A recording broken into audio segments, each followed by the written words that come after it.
Bonjour, ici le pasteur Régent Joly qui vous souhaite la plus cordiale des bienvenus à l'émission Parole vivante. Nouvelle formule, nouveaux collaborateurs et pourquoi pas en profiter pour vous les présenter.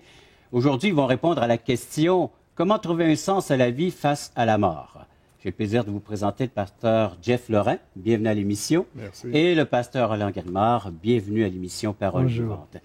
Vous allez être maintenant de ce panel, vous allez pouvoir répondre aux questions de nos téléspectateurs qui vont nous faire parvenir via Internet ou par le téléphone. Et aujourd'hui, on veut savoir comment est-ce que Jeff en est venu à cette rencontre intime et personnelle avec le Seigneur Jésus-Christ, à travers quel événement que le Seigneur a pu se faufiler et se révéler à toi d'une façon très personnelle. Mon sens de la vie a été brisé par la mort. C'est le sujet que nous allons regarder ensemble, donc, dans le cadre de cette émission Parole vivante.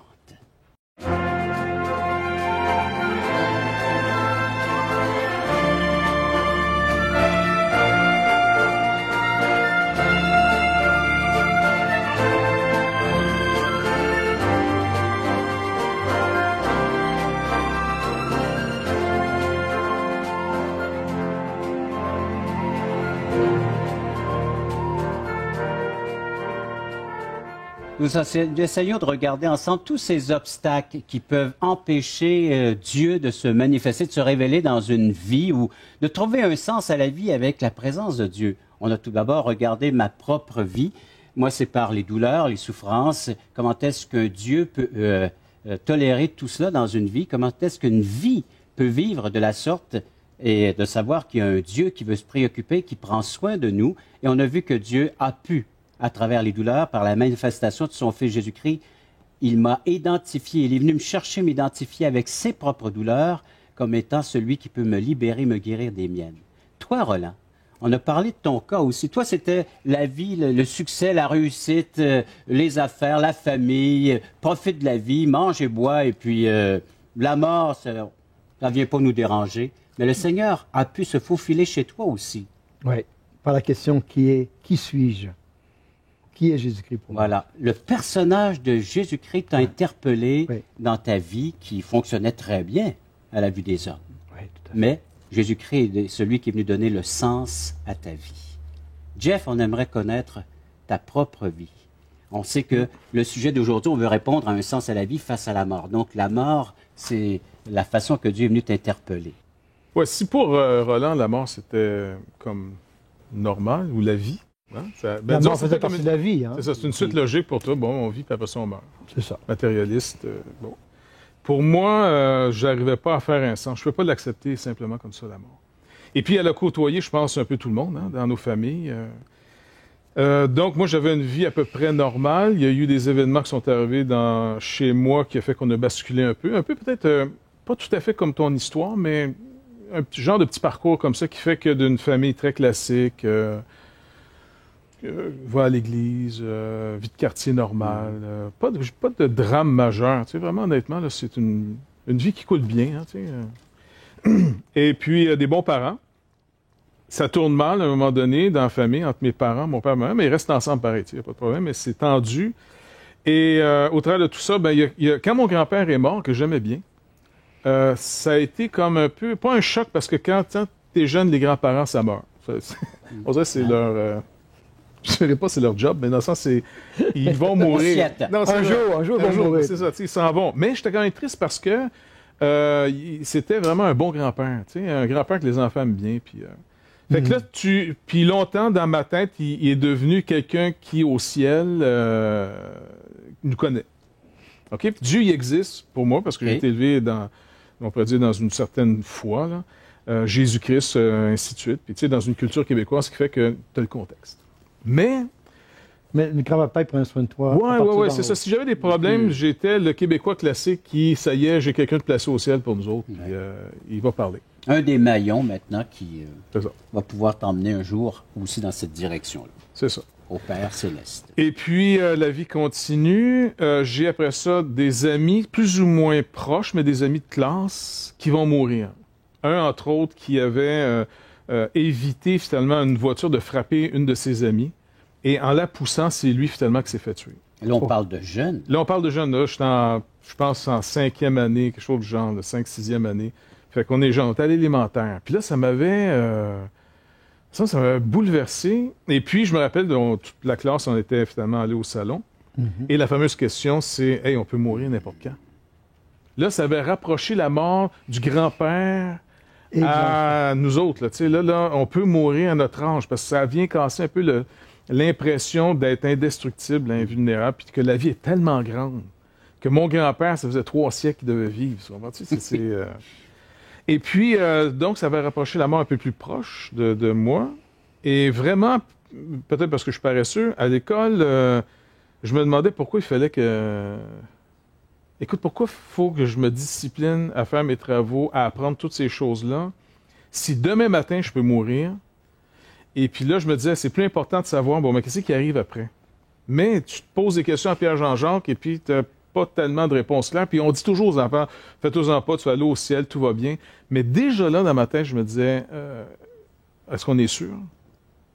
Bref, la vie continue, puis ça m'inquiète pas trop. Et puis, bon, t'arrives, c'est l'adolescence classique, je passe pas trop de temps là-dessus parce que c'est comme, je suis un parmi des milliers, là, tu sais, la dope, les niaisages, les cheveux longs, tout là. Bon. Fait qu'à un moment donné... Il faut se l'imaginer aujourd'hui. Ouais, mais tu sais, c'est comme le classique, tu sais, c'est comme rien d'original là-dedans. Fait que je m'en vais dans cette direction. Tu suis le train de ce monde. Voilà. Par curiosité, pas par malheur. J'ai rien accroché en disant j'étais tellement malheureux. Non, c'est juste que c'est curieux, puis tu te fais pogner là-dedans, puis à un moment donné, tu réalises que t'en prends tous les jours, puis t'écoles. Puis on dirait qu'on est dans une période où on tolère. On ne sait pas gérer ces choses-là socialement, contrairement à aujourd'hui. T'sais? Et là, je sais qu'à l'école, maintenant, j'écoute, puis je réalise pour la première fois de ma vie que j'ai 2 points de vue complètement non réconciliables. Tu parlais d'être matérialiste. Ça, c'est mon professeur de biologie. Ah oui. Lui, finalement, il nous explique comment la vie, c'est vraiment. Là, et puis, finalement, ça mène à rien. OK? Dans le sens qu'on est supérieur, mais ça mène à rien de plus qu'une souris qu'on venait de disséquer ou la fameuse grenouille puis l'œil de bœuf. Tu comprends? Et puis, après ça, j'allais dans 2 classes après, c'était l'enseignement religieux. Et là, il y a peut-être le ciel, l'éternité, les jugements, les autres religions. Et là, on parle d'un monde comme parallèle. Fait que... le monde là, tu sais, c'est OK, je m'en vais voir qui? Le monde des esprits? Tu sais, t'as fouillé là-dedans un peu? J'ai fouillé là-dedans. Et puis le monde bien terre à terre, bon, ben écoute, 1 + 1, ça fait 2, puis je veux dire, qu'on soit pas à tête. Et là, un jour, dans le parc, un des vieux de la gang, parce qu'entre nos 2 écoles secondaires, il y avait un parc. Et puis, c'était le lieu de la dope. Tu sais, tout le monde allait fumer là, prendre la dope. Là, on allait foirer, là. C'est ça. Et puis, un vieux, pour moi, il était vieux à l'époque, il avait peut-être 18 ans. Un lundi matin, on arrive, oui, il était vieux à l'époque, là, tu sais. J'arrive au parc, puis on apprend qu'il est mort. Oh. En fin de semaine, le gars est mort. On nous dit, on ne sait pas trop de quoi, peut-être un overdose, quelque chose. Bref, le gars en est mort. Et là, ça m'est revenu encore. La mort, qu'est-ce qu'on fait avec la mort? Je dis, c'est complètement ridicule que d'abord, j'ai pas demandé de venir dans cette vie, qu'en plus, il va falloir que je sorte par la mort. Je veux dire, ça n'a pas l'air d'être le fun de mourir, tu vois? On va où? Y a-tu quelque chose ou non? Et c'est là que je me suis dit... Mais est-ce que tu croyais qu'il y avait un monde après ou une vie après? Écoute, j'y croyais parce qu'on me l'avait dit, mais comment tu vérifies? En d'autres mots, sais-tu quoi? Tu m'avais dit une expression, là, t'es pasteur dans l'Église. Je voulais bien y croire, parce que c'est rassurant. Et je croyais en Jésus-Christ, dans le sens, je croyais en son existence, je croyais même à la limite sa mort, sa résurrection, mais dans ma vie, pour moi, c'était pas comme pratique. Il y avait trop de choses à faire. Fait que déjà à l'école, ça allait pas bien. Religieusement, on avait déjà perdu un peu le rythme chez nous. Oui. Là, on n'allait pas à l'église. J'avais pris du retard. OK? Ben du retard dans tout. Okay. Puis là, en plus, je sombre un peu dans dope. Je vis pas une vie qui est... À la nuit, ça me déprime. Je me sens sale. Je sens que ça mène à rien. C'est complètement désordonné. Et en plus, ce gars-là vient de mourir. Puis là, je me dis, c'est moi le prochain. Y a-tu quelque chose après? Et là, tous les travaux d'école, puis tout ce qu'il y a à faire, puis aller travailler plus tard, puis de réaliser qu'ils vont me garder dans le système, ils vont me faire courir dans la petite roue du hamster, là, jusqu'à ce que j'ai plus de dents pour grignoter grand-chose, puis on va me tasser sur le côté, puis là, je vais mourir. Je me dis, attends, moi, je suis en train de faire ça, donc en réalité, je vais à l'école juste pour qu'on me trouve une bonne job, puis que je satisfais l'industrie tant qu'ils ont besoin de moi.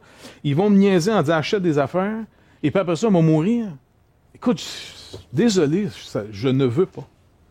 Mais là, comment tu sors de ça? Ça, c'était ma grosse question. Comment tu sors de ce système-là? Et on va y répondre après que j'ai fait une invitation à nos téléspectateurs de nous écrire et de nous appeler. Parce qu'ils peuvent participer à nos émissions maintenant via Internet. Alors, donc, à toutchrétien.com, allez visiter ce site, réécouter les émissions, réentendre les témoignages de Roland et de moi et de celui de Jeff, qui présentement sera disponible dans les futures semaines. Communiquez avec nous, écrivez-nous du courriel, faites-nous part de vos expériences, de votre histoire de vie, vous aussi, comment trouver un sens, entre autres le sujet d'aujourd'hui, face à la mort, ou bien téléphonez-nous pour recevoir tout à fait gratuitement notre littérature, 1-877-l'Espoir, 1-877-537-7647. Comment je peux vérifier? Puis la seule personne dans ma tête qui peut relier la mort à la vie ou l'au-delà à cela, ben c'est pour moi Dieu.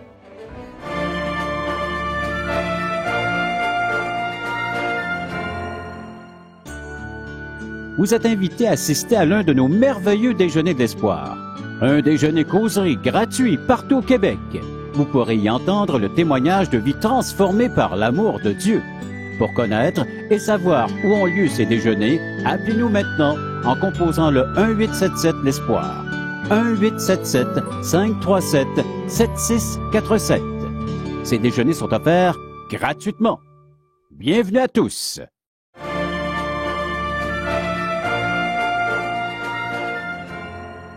Pour ceux qui se joignent à nous, on est en train d'entendre et d'écouter le témoignage de Jeff. Comment est-ce qu'il en est venu à trouver un sens malgré la mort qui venait te hanter, à vrai dire? Et puis la mort venait détruire tous les sens qu'on essayait de bâtir dans ma vie. Okay? Donc celui d'être gentil, ainsi de suite. Donc ce que j'ai fait après que j'ai eu ma fameuse prise de conscience, je me suis dit, comment je peux vérifier? Puis la seule personne dans ma tête qui peut relier la mort à la vie ou l'au-delà à cela, ben c'est pour moi Dieu. Et entre autres Jésus-Christ, mais comme je te dis, je l'ai par package deal, on pourrait dire. Okay? Ça vient avec ma culture, ça vient... bon. Donc je me suis dit, comment on vérifie? Si je serais né, par exemple, en Inde, peut-être que je serais devenu bouddhiste ou hindouiste, ou si je serais né, je sais pas, en Arabie Saoudite, je serais devenu musulman. Donc je suis né au Canada, c'est le Dieu national. Comment je vérifie que j'ai le bon Dieu, moi, là? Tu sais, on ne sait pas, hein? Tout le monde doit se dire qu'ils l'ont. Fait que je dis, parfait, je vais lui demander, j'ai pas le choix. Fait que je dis, Seigneur, j'ai pas le choix de te demander si tu existes, parce qu'on va régler tout de suite une première question. Si c'est pas toi, il faut que je passe au deuxième, troisième, jusqu'à temps que je trouve. Là, j'ai pas le temps. L'école m'a toffé ça, mais je suis désolé, parce que de toute façon, c'est pas ça qui va m'arranger mon vrai problème. Et fait que je me suis dit, quand j'étais à l'école, il y avait un aumônier. Ça tombe bien. Fait que je vais aller le voir. Mon professeur de biologie, lui, c'était assez clair. Il n'y a rien qu'on soit pas atteint. Je veux dire, vis bien, puis toi, du bon temps. C'est ça. Tu être ton chum, tu sais. Je veux dire. Les valeurs humaines. Voilà, tu sais. C'est un bon gars, c'est un bon prof, c'était super, tu sais.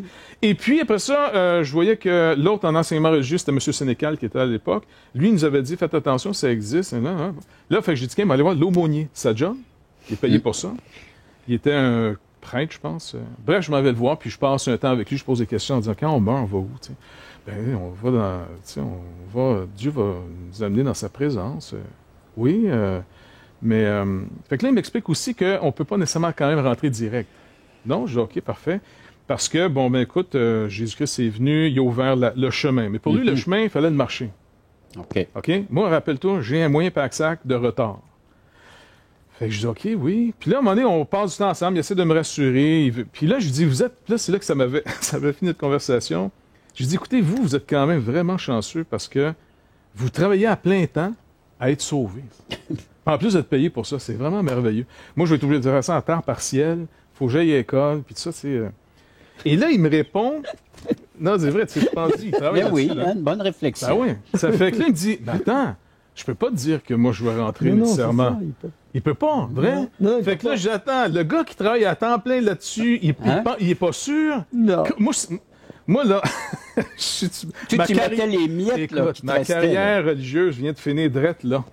Moi, je ne perdrais pas mon temps si le gars qui est coach, qui est payé, fait ça à temps plein, il n'est pas sûr. Ça serait d'être orgueilleux de dire que moi, je m'en vais vraiment dans la présence de Dieu. Et là, je suis sorti de là déprimé, en disant, moi, je finis. Je dis, là, je peux rien qu'être sûr que, je veux dire, je ne vis pas. Fait que là, j'ai dit, m'asseyer un peu, retourner à l'église. Fait que là, je me suis massé d'être bon, m'asseyer d'aimer mon prochain. Ça, c'était... Il y en a plusieurs qui font ce chemin-là de Sûrement. retour à l'Église, Ben, écoute, à la religion, à ce qu'ils connaissent. C'est ça. Fait que t'essayes. As-tu déjà essayé d'aimer du monde que t'aimes pas? Oui. Ça, tu peux faire à semblant. Ouais. Hein? Oui. Mais tu tombes dans la catégorie des hypocrites. T'es un acteur. Là, je réalisais bien que c'était pas vrai. Puis en plus, je me disais, attends, Dieu, là, tu penses-tu que s'il est vraiment vrai, tu peux niaiser de même en disant, regarde, je les aime. Il va dire, mon pauvre toi, t'es même pas bon pour jouer dans la pièce de théâtre. Je veux dire, T'as pas le bon rôle. t'as même pas de bon rôle. Tu penses-tu que t'es capable de vraiment... Puis là, je me disais, ça n'a pas de sens. Puis en plus, je le fais même pas parce que j'aime la personne, je le fais parce que je veux être sauvé. Fait que c'est même pas sincère. Fait que là, j'ai arrêté ça. Ça marchait pas pantoute. T'sais.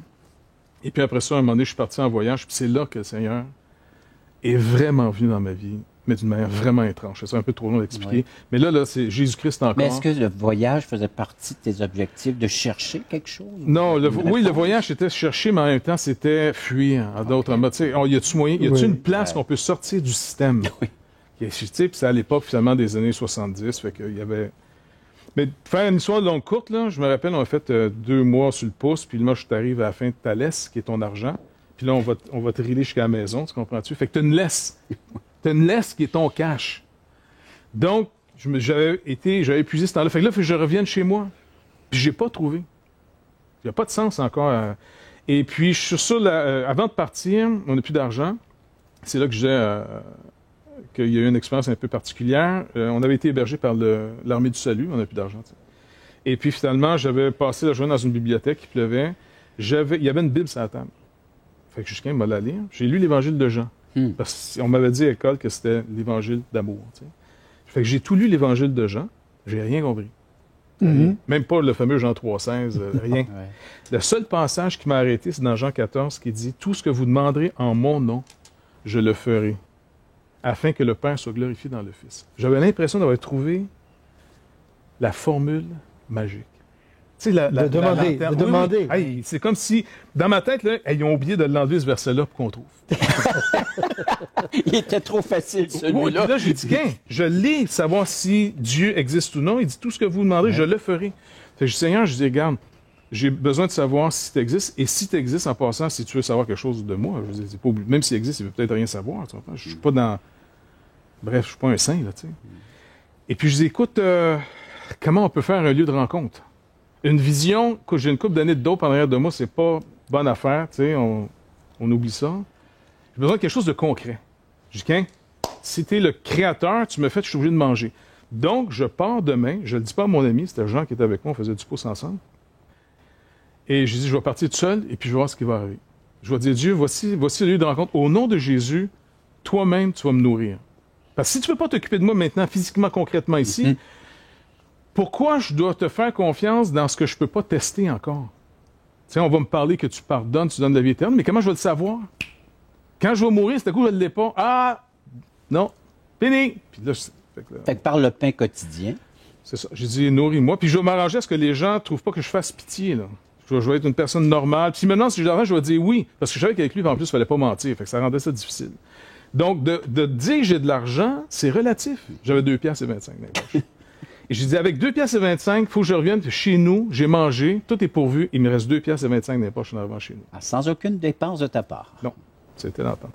Et honnêtement, je suis parti, les repas ont été pourvus par tout le monde. C'était, en passant, les gens, c'est fou, ils mangeaient toute la même affaire, du hot chicken.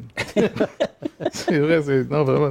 Et une nuit, j'ai couché dans une petite forêt, près du village de Woodstock. C'est développé, justement, avec ma femme, on a passé là dernièrement, je voulais juste revoir un peu la place. Ça s'est développé pas mal, là, mais...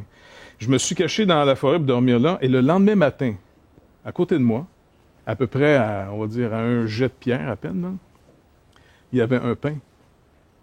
Et des hot chicken. Pas un arbre, Pas de hot chicken. mais un pain à sandwich. Un pain, hein, c'est ça, un pain normal, tu sais. Et puis là, je regarde ça, je suis pas sûr. Je dis, c'est un champignon, c'est quoi ça? Fait que j'approche tranquillement ça, je regarde, c'est un pain frais. Fait que là, dans ma tête, je dis, écoute, c'est toi qui as mis le pain. Il va pas avoir du café, puis des confitures. Et je me retrouve finalement à descendre sur le bord de la route, j'en ai mangé un peu. Le premier gars qui m'embarque, il m'amène au restaurant. Il me dit, as-tu déjeuné? Je dis, oui. Mais il dit, écoute, je vais aller te rechercher. Puis là, finalement, il m'amène là. Il me paye justement le café puis les confitures, tu sais, qui venaient quasiment avec le pain. Écoute, tout a été pourvu. Je suis arrivé chez nous, j'avais 2 piastres et 25 dans les poches. Jésus-Christ avait agi. Et en plus, pour que je sois sûr que ce ne soit pas du hasard, les 3 repas que j'ai eus, donc dîner, c'est ça. Oui. Le dîner, c'était déjà le lunch que la main du Salut m'avait donné. Souper, dîner, déjeuner, dîner, souper. Les 3 restaurants, c'était les 3 du hot chicken, pour être bien sûr. Ils prenaient toute la même affaire. Moi, je disais tout le temps, je prenais rien. Parce que j'ai goûté 2 piastres et 25 dans les poches, je peux pas. Et puis, ça m'a tellement bouleversé que je me suis dit, ben là, il faut que je cherche. Là, j'ai passé la pire année de ma vie. Si Dieu existe et Jésus-Christ est vraiment son Fils, moi, je suis dans le trouble. Ouais. Dans les concepts que j'avais, je ne comprenais pas que le salut était gratuit. Je ne comprenais pas même le but des fameux 10 commandements de Dieu et toutes ces choses-là. Actuellement, dans ta tête à toi, si tu voulais être l'ami de Dieu, il fallait que tu agisses autrement. Ben, c'est sûr. Et que tu agisses comme un ami de Dieu. Il fallait que je devienne bon, il fallait que je sais, il y a une montagne à monter. Okay. Puis, j'avais pas la force de la monter, cette montagne-là. Pas du tout. Trop fatigué. Oui, bien, les gens qui t'écoutent présentement, là, ils ont certainement des points de repère dans ton témoignage avec leur vie, leur propre vécu. Eux aussi. Et si vous voulez manger des hot chicken, ben c'est possible, hein? C'est possible. C'est ça, oui. commander au restaurant. Mais si vous voulez manger la nourriture spirituelle, un Nouveau Testament, d'autres littératures qu'on a tout à fait gratuitement, vous êtes à la bonne place. Et j'aimerais encourager les gens, laissez-vous tourmenter par le Seigneur et cherchez des vraies solutions. Poser les vraies questions. Oui. Et on est prêt à les accueillir, à les recevoir, nous, dans le cadre de l'émission Parole vivante. 1-877-L'Espoir, c'est notre numéro de téléphone, ou à touschrétien.com. Faites-nous part de vos courriels et de votre propre aventure.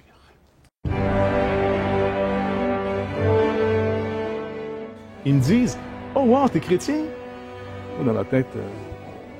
c'est quoi? C'est quoi? Je suis chrétien, c'est sûr. Je suis chrétien, j'arrive du Québec.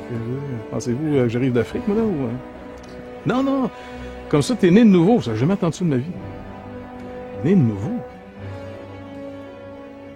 Fait que là, il commence à réaliser, OK, on a affaire à un gars qui sait pas pantoute c'est quoi.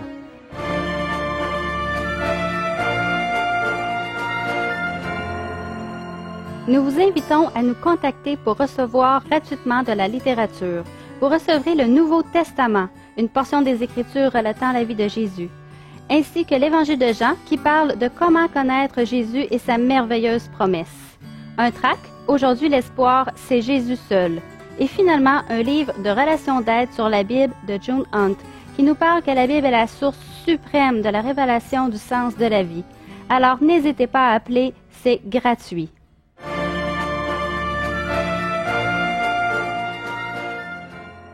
Je ne pourrais pas vous laisser juste comme ça sur une question de hot chicken. Hein? Donc, mais 1 an plus tard, comme je vous dis, pendant 1 an, j'ai cherché à me réconcilier, à faire du bien, aller à l'église, mais ça restait mort.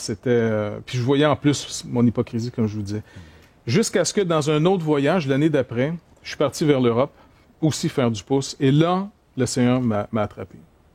Là, je suis arrivé dans un camping, je cherchais, c'était le même genre de prière encore, Seigneur, écoute, je peux pas te demander si tu existes, ça a l'air que tu existes. Puis Jésus-Christ, c'est vraiment ton Fils. Mais ma question fondamentale, c'est s'il est venu sauver le monde, parce que mon concept de venir sauver le monde, c'était de venir établir la paix dans le monde, de venir faire un monde meilleur. Écoute, je voudrais pas te décevoir, mais ça n'a pas marché. Et puis, on est terrorisé, puis je ne comprends pas. C'est sûrement moi qui n'ai pas compris, mais je ne comprends pas ce que ça veut dire que tu es venu sauver le monde, parce que je vois pas ça autour de moi. Et là, je m'en vais, puis 2 jours après, j'ai abouti dans un camping, je cherche de la place, c'est plein, tu sais, c'est au mois de juillet, en France, le camping. Oui. Et puis, à un moment donné, je vois une tente qui est isolée, il n'y a personne autour. J'ai dit, wow, super, je vais mettre ma tente, il y a de la place. Mais là, tu t'en vas, mais attends, je me demandais, pourquoi il n'y a personne d'abord? Et puis, j'avance, sur le côté de la tente, il y a un écriteau. Sur le côté de la tente, justement, je vois un écriteau. Venez à moi, vous tous, qui êtes fatigués et chargés, et je vous donnerai du repos. Signé Jésus. Hey, et là, tu t'en vas camper avec Jésus. Non, mais c'est quoi? Là, j'ai fait une autre prière très rapide. J'ai dit, là, je te tiens personnellement responsable si je tombe dans une secte. Là, c'est tellement mêlant tes affaires. Moi, je sais rien. Ils vont me pogner. Là, moi, je suis le candidat pour la secte. Guinquin, prenez-moi. Ça fait que... Je suis prêt. Et puis là, j'ai peur. C'est quoi qu'il y a là-dedans? Tu sais, des têtes rasées, quoi que c'est la mode aujourd'hui, pas dans le temps. Ils mangent de la nourriture de perruche, ils vont invoquer je sais pas trop quoi. Je sais pas c'est quoi. Jusqu'à ce que je vois arriver de la plage, je monte en maillot de bain. Ah, Bon. ils se baignent, c'est normal. Et les autres sont surpris de voir quelqu'un se mettre à côté d'eux. Ils me disent, « Oh, wow, t'es chrétien? » Moi, dans ma tête, C'est quoi? C'est quoi? Je suis chrétien, c'est sûr. Je suis chrétien, j'arrive du Québec. Pensez-vous que j'arrive d'Afrique, moi, là? Ou, Non, non. Comme ça, t'es né de nouveau. Ça, j'ai jamais entendu ça de ma vie. Né de nouveau. Fait que là, il commence à réaliser, OK, on a affaire à un gars qui sait pas pantoute c'est quoi. Et puis, on commençait à me témoigner. Et puis, je me rappelle, c'est Chantal qui me donnait son témoignage. Elle me dit, et maintenant, moi, je suis sauvé. Elle dit, toi, par exemple, si tu meurs, est-ce que tu t'en vas au ciel? J'attends. Je dis, moi, là, mon curé travaille à temps plein là-dessus, puis il est pas sûr. Comment tu veux que je te dise que moi, c'est pas un peu orgueilleux de ta part de penser que t'es sauvé, toi, là? Une jeune fille. Elle dit, non, c'est ça. Puis elle dit, non, tu comprends pas. Et tu peux pas être orgueilleux d'être sauvé. C'est un cadeau gratuit. Puis en plus, regarde, cadeau, un don gratuit. C'est quasiment un pléonasme, ça. Il te le donne. Tu peux pas être orgueilleux. T'as-tu besoin d'être sauvé? Écoute, honnêtement, honnêtement, la mort me tourmente. Et c'est surtout après. Si j'ai une conscience, elle doit correspondre à une justice quelconque. Elle peut pas juste être sociale, ma justice. Si j'ai un organe dans ma tête, dans mon cerveau, qui évalue, qui juge et qui me disqualifie, il doit correspondre à quelque chose qui va au-delà de cette vie. Parce que dans cette vie, c'est pas vrai que tout le monde rencontre sa justice. Il doit en avoir une qui transcende celle qu'on peut bypasser. C'est obligé. Et je suis certain, j'aimerais être sûr, c'est sûr. Ben, dis-toi là, demander au Seigneur, maintenant. Je dis comme ça, c'est une plage ici.